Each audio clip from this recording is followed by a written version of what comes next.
Hello, আমি আজকে আপনাদের বানিয়ে দেখাবো মাছের ডিম দিয়ে একটা পাতুরি। খেয়ে দেখবেন বানিয়ে, খুবই টেস্টি হয়। কেউ কখনো খেয়েছেন কিনা জানাবেন, বানিয়েছেন কিনা। এই যে মাছের ডিমটা ধুয়ে ভালো করে জল ঝরিয়ে নিয়েছি।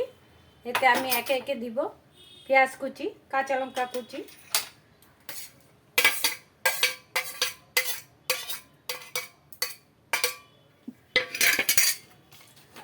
অল্প দেব লঙ্কার গুঁড়ো, অল্প দেব হলুদ গুঁড়ো, আর অল্প দিব ধনে জিরে গুঁড়ো। বেশি মশলা লাগে না, বেশ জাস্ট এতটুকু দিয়ে একটু কাঁচা তেল দিতে হবে, কাঁচা সর্ষের তেল।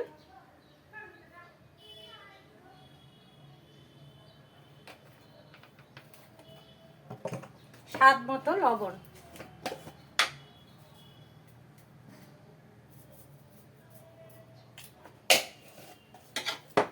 দিয়ে এটা একটু হাত দিয়ে ম্যারিনেট করতে হবে।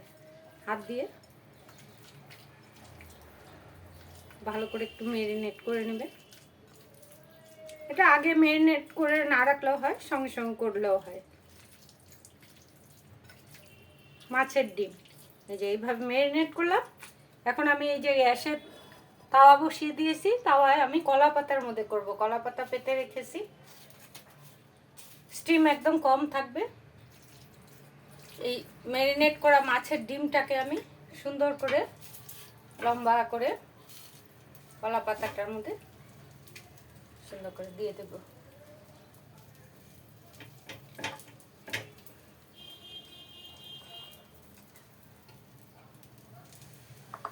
দেওয়া হয়ে গেল।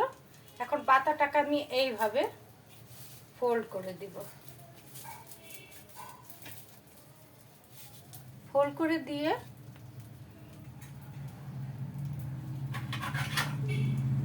আমি একটা চাপা দিয়ে ঢাকা দিয়ে দেব।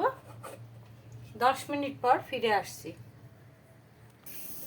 10 মিনিট পর ঢাকনাটা তুলে এটাকে হালকা হাতে উল্টিয়ে দেব।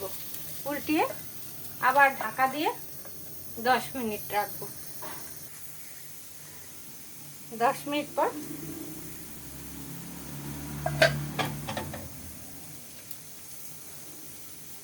হয়ে গিয়েছে। গ্যাস বন্ধ করে দিব। দেখুন পাতাটার থেকে করে সরিয়ে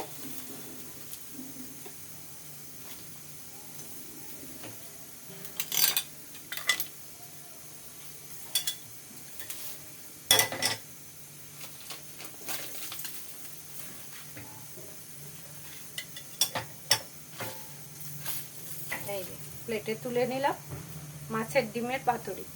যেমন মাছ পাতুরি করে ছোট মাছের, এখন আপনি এমন করে পিস পিস করে কেটে ওই ডিম অমলেটের মতো খেতে পারবেন।